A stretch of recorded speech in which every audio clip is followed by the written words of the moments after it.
ഇപ്പൊ ഓടാൻ തോന്നുന്നുണ്ടോ?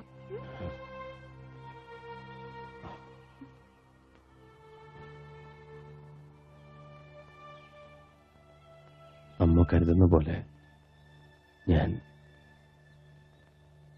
മാഷിന്റെ മോൻ ഉണ്ണിയല്ല.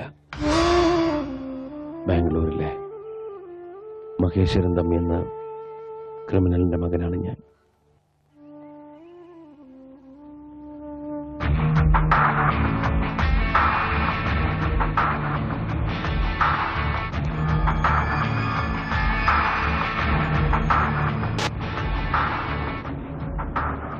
ബാംഗ്ലൂർ നഗരത്തിൽ നിന്നും പേടി സ്വപ്നമായിരുന്നു എൻ്റെ അച്ഛൻ.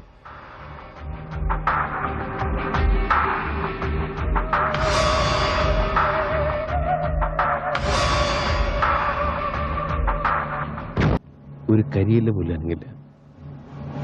രക്തം പുരണ്ട അച്ഛൻ്റെ പണത്തിനോടും ബിസിനസ്സിനോടും എനിക്കെന്നും വെറുപ്പായിരുന്നു. അതുകൊണ്ട് തന്നെ ഞാൻ അച്ഛനിൽ നിന്ന് ഓടി അകലാൻ ആഗ്രഹിച്ചു. എനിക്ക് ലഭിക്കാതെ പോയ സ്നേഹവും പരിഗണനയൊക്കെ കിട്ടിയത് അനാഥാലയത്തിൽ വളർന്ന ഒരു പെൺകുട്ടിയിൽ നിന്നാണ്, ഗൗരി. ഞങ്ങളുടെ സ്നേഹം എന്റെ സ്വകാര്യതയിൽ ഞാൻ അനുഭവിക്കുന്ന ഏറ്റവും വലിയ ആനന്ദമായി മാറി. ഒടുവിൽ എന്റെ അച്ഛന്റെ അറിവോ സമ്മതമോ ഇല്ലാതെ ഞാൻ അവളെ വിവാഹം കഴിക്കാൻ തീരുമാനിച്ചു. അപകടമാണെന്ന് അറിഞ്ഞിട്ടും ഒരു ഒളിച്ചോട്ടം. വിവാഹത്തിന്റെ തലേന്ന് സുഹൃത്തുക്കൾ ഞങ്ങൾക്ക് വേണ്ടി ഒരു കൊച്ചു പാർട്ടി ഒരുക്കി, രഹസ്യമായി. പക്ഷെ ഒന്നും ക്ഷമിച്ചു തരാൻ അച്ഛൻ ഒരുക്കമായിരുന്നില്ല. പിന്തുടരുന്ന അപകടം മനസ്സിലാക്കാതെ ഞങ്ങൾ ആഘോഷിക്കുകയായിരുന്നു.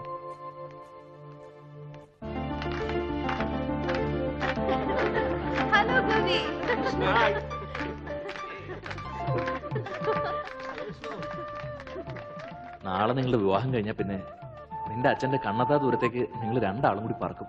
അതുകൊണ്ടാണ് ഇങ്ങനൊരു പാർട്ടി. താങ്ക്സ്. അടുത്തായിട്ട് നിങ്ങൾ എനിക്ക് ചെയ്യേണ്ട ഒരു ഉപകാരം എന്റെ പേടിയൊന്ന് മാറ്റാന്നുള്ളതാ. ചുമ്മാ നിന്ന് വിറക്കുക. ശരിയാ, എനിക്കിങ്ങനെ വിഷ്ണുവിനെ പോലെ കരിങ്കല് പോലെ നിൽക്കാൻ പറ്റുന്നില്ല. ഇതൊക്കെ വിഷ്ണുവിന്റെ അച്ഛൻ അറിയുമ്പോ എന്താ ഉണ്ടാവാൻ നിങ്ങൾക്കൊക്കെ അറിയാലോ. ഏയ്, അതോർത്ത് പേടിക്കണ്ട. വളരെ രഹസ്യമായിട്ടാ കാര്യങ്ങളൊക്കെ ചെയ്തിരിക്കുന്നത്. വിഷ്ണുവിന്റെ അച്ഛൻ ഇതൊന്നും അറിയാൻ പോകുന്നില്ല. ഗൗരി ധൈര്യമായിട്ടിരിക്കുക.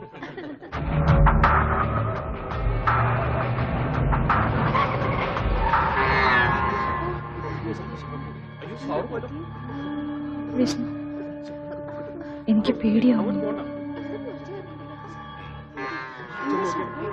ആരും പുറത്തേക്ക് ഇറങ്ങരുത്. ഞാൻ പോയി നോക്കിട്ട് വരാം.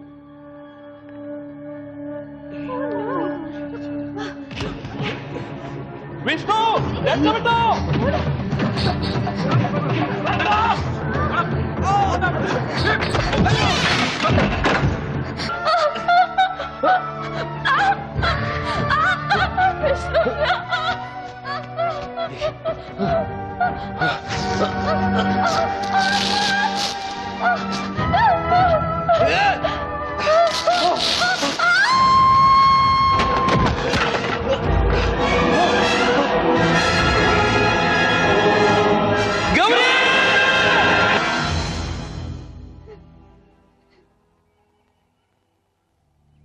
എന്ത് പറഞ്ഞ സമാധാനിപ്പിക്കണ്ടെന്നറിയില്ല.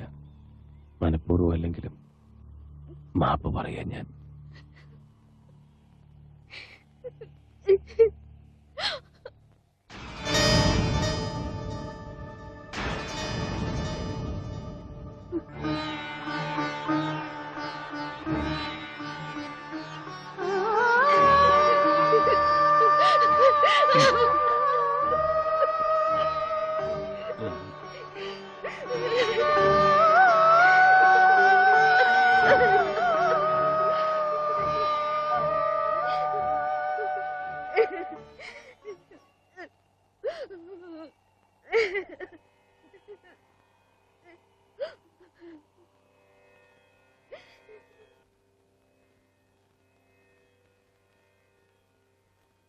പോകരുത്,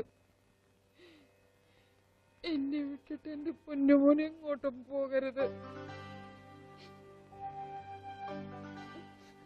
ഇല്ലമ്മേ, അമ്മയും ഈ വീട് നാടൊക്കെ ഉപേക്ഷിച്ച് ഞാൻ പോവില്ല ഒരിക്കലും.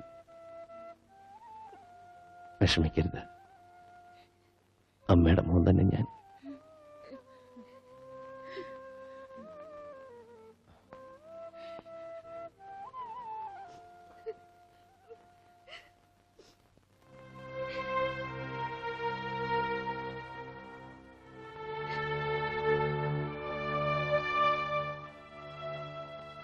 എന്തിനാ ആ പാവത്തിന് വെറുതെ ഓരോ ആഗ്രഹങ്ങൾ കൊടുക്കണത്? ഞാൻ വെറുതെ പറഞ്ഞതല്ല. എനിക്ക് സുഖമില്ലാതിരുന്ന സമയത്ത് പോലും നിങ്ങളൊക്കെ തന്ന സ്നേഹവും വാത്സല്യവും ഇപ്പോഴും എനിക്ക് ഓർമ്മിക്കാൻ കഴിയുന്നുണ്ട്. എനിക്കൊരിക്കലും കിട്ടിയിട്ടില്ലാത്ത ഒരച്ഛൻ്റെയും അമ്മയുടെയൊക്കെ സ്നേഹം വാരിക്കോരി തന്നവരാ നിങ്ങൾ. നിങ്ങളെ വിട്ടിട്ട് ഞാൻ ഒരിടത്തും പോവില്ല. ഇവിടുന്ന് പോവാൻ പറയരുത്.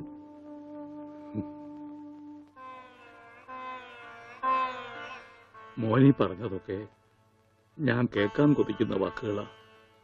പക്ഷേ മോൻ പോയേ പറ്റൂ. മകനെ നഷ്ടപ്പെടുമ്പോഴുള്ള വേദന എന്താണെന്ന് നല്ലോണം അറിഞ്ഞവനാ ഞാൻ. അതേ വേദനയോടെ മകനെ കാത്തിരിക്കുന്ന ഒരാളുണ്ട്, മോന്റെ സ്വന്തം അച്ഛൻ. ആ അച്ഛന്റെ അടുത്തേക്ക് തിരിച്ചു പോയേ പറ്റൂ. കാത്തിരിക്കേ എന്റെ അച്ഛന് ഒരു ദിവസം പോലും എനിക്ക് വേണ്ടി കാത്തിരിക്കില്ല മനുഷ്യൻ. ഒരു നിമിഷം പോലും എന്നെ ഓർത്ത് ദുഃഖിക്കില്ല അയാള്. എന്റെ ജീവിതം തകർത്തവനാ ആ മനുഷ്യൻ. അയാളുടെ അടുത്തേക്ക് ഞാൻ പോകില്ല. ഞാൻ എവിടെ ഉള്ളതെന്ന് അയാൾ ഒരിക്കലും അറിയാൻ വേണ്ട.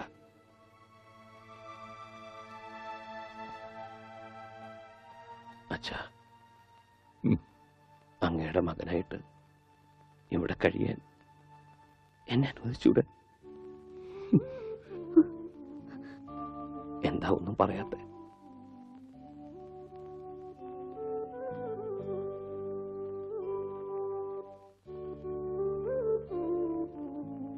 അച്ഛോ, ഭാസ്കരേട്ടാ, ഒരുപാട് ദ്രോഹിച്ചിട്ടും നിങ്ങളൊക്കെ എന്നെ സ്നേഹിച്ചില്ലേ? ഒരു വാക്ക് പറഞ്ഞൂടെ? എന്നെ പറഞ്ഞുവിടണ്ടാന്ന്.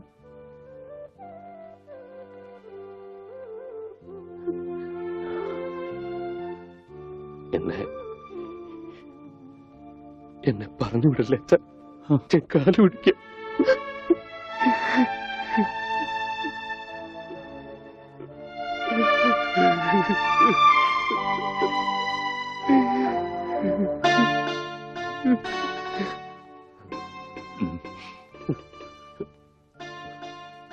നീ എന്റെ മോൻ തന്നെയാ.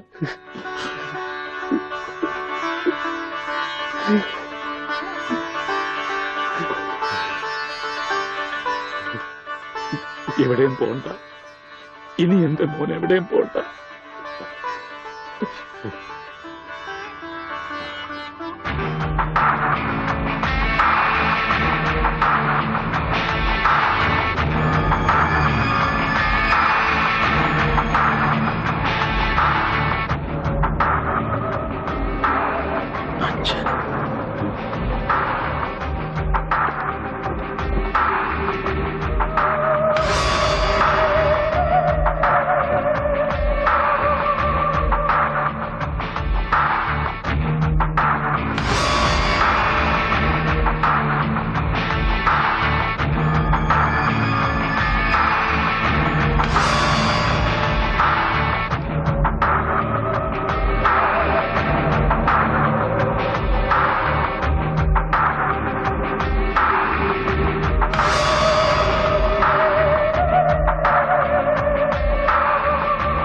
വിഷ്ണു, വേണ്ട.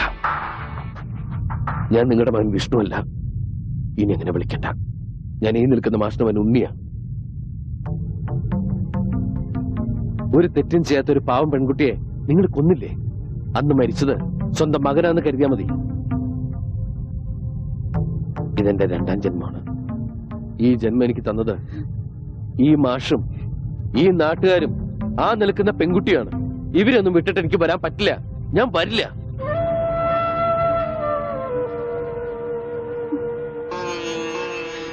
പോയിക്കോ. ഇനി നമ്മൾ തമ്മിൽ ഒരിക്കലും കാണണ്ട. Okay, relax relax. നിനക്കിഷ്ടമുള്ളിടത്ത് നിനക്ക് ജീവിക്കാം. അതിനുള്ള പ്രായവും പക്വതയും നിനക്കായി. പക്ഷേ എനിക്കും ചില അവകാശങ്ങളൊക്കെ ഉണ്ട്. ഞാൻ നിന്റെ അച്ഛനാണ്. നിന്റെ ജീവിതത്തിൽ ഒരു ദിവസമെങ്കിലും എനിക്ക് അവകാശപ്പെട്ടതാണ്. ആ അവകാശത്തിന് വേണ്ടിയാണ് ഞാനിപ്പോ വന്നത്. വെറും ഒരു ദിവസത്തേക്കെങ്കിലും നീ എന്റെ മകനായിട്ട് എന്റെ കൂടെ വരണം. ഇല്ലെന്ന് പറഞ്ഞില്ലേ? എന്തൊക്കെ പറഞ്ഞാലും ശരി, എന്നെ ഇവിടുന്ന് കൊണ്ടാ പറ്റില്ല. വെറുതെ വാശി പിടിക്കരുത്. എന്നെ നിനക്കറിയാലോ. മനസ്സിലൊന്ന് ഉറപ്പിച്ചിട്ടുണ്ടെങ്കിൽ അത് ഞാൻ ചെയ്തിരിക്കും. ഞാൻ വന്നത് നിന്നെ കൊണ്ടുപോകാനാണ്, കൊണ്ടുപോകുകയും ചെയ്യും. അങ്ങനെ നിങ്ങൾ കൊണ്ടുപോകുന്നുണ്ടെങ്കിൽ അതെന്റെ ശവമായിരിക്കും. മാഷേ, ഒന്ന് പറഞ്ഞ് മനസ്സിലാക്കി കൊടുക്ക്. മോനെ, എന്തൊക്കെയായാലും സ്വന്തം അച്ഛനല്ലേ വിളിക്കുന്നത്. തൽക്കാലം അദ്ദേഹം പറയുന്ന അനുസരിക്ക്. ഒരു ദിവസത്തെ കാര്യമല്ലേ, പിന്നെ ഞങ്ങൾക്ക് ഇവിടെ തന്നെ ഉണ്ടല്ലോ. കുട്ടി ധൈര്യമായിട്ട് പോയിട്ട് വാ. എല്ലാവരും നിനക്ക് വേണ്ടി പ്രാർത്ഥിക്കും. സമാധാനമായി പോയി വരും.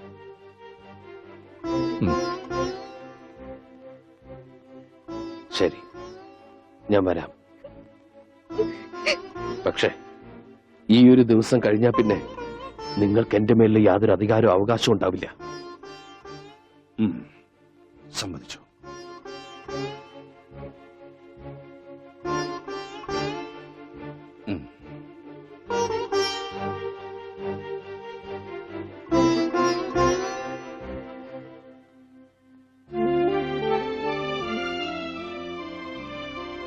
എല്ലാവരും എന്നെ ഇവിടുത്തെ ഉണ്ണിയായിട്ട് കണ്ടു. അമ്മുവിന് എന്നെ അങ്ങനെ കാണാൻ പറ്റൂ?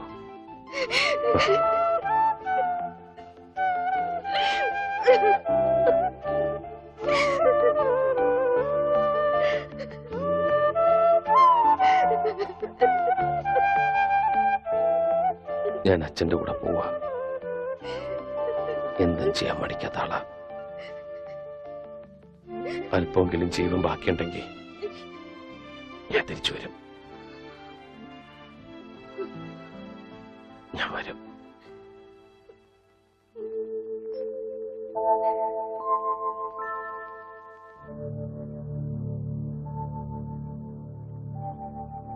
അമ്മേ,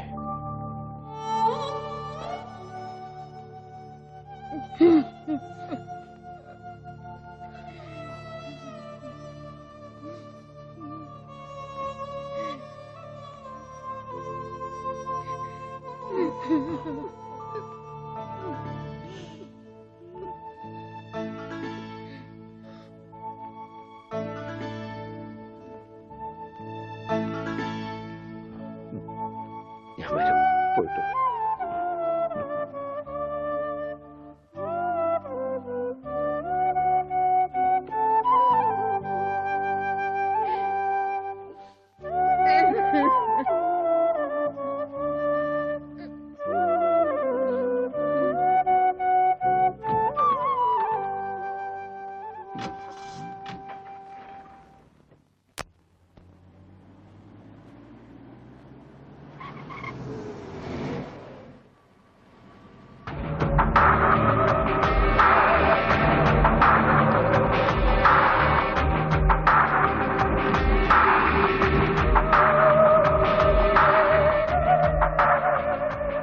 വരാം. അന്ന് ആ സംഭവത്തിന് ശേഷം മെന്റലി അപ്സെറ്റായ നിന്നെ ഹോസ്പിറ്റലിൽ നിന്നും കാണാതായി. കഴിഞ്ഞ ഒരു വർഷമായി നിന്നെ തിരയാത്ത സ്ഥലമില്ല. ഒരുപാട് തെറ്റുകൾ ചെയ്തിട്ടുണ്ട് ഞാൻ. എന്റെ സ്റ്റാറ്റസ്, ഇമേജ്, അതിൻ്റെയൊക്കെ പിറകെയായിരുന്നു ഞാൻ എപ്പോഴും. അമ്മയില്ലാതെ വളർന്ന കുട്ടിയായിരുന്നിട്ട് പോലും എനിക്ക് നിന്നെ സ്നേഹിക്കുവാനോ നിന്നെക്കുറിച്ച് ചിന്തിക്കുവാനോ സമയം കിട്ടിയിരുന്നില്ല. എന്റെ തെറ്റുകളൊക്കെ ന്യായീകരിക്കാനോ ഏറ്റുപറയാനോ ഞാൻ മുതിരുന്നില്ല. ഞാൻ ചെയ്തു കൂട്ടിയ തെറ്റുകൾക്കൊക്കെ ശിക്ഷ അനുഭവിക്കേണ്ടി വന്നത് നീയും പിന്നെ നിന്നെ സ്നേഹിച്ച ആ പെൺകുട്ടിയുമാണ്.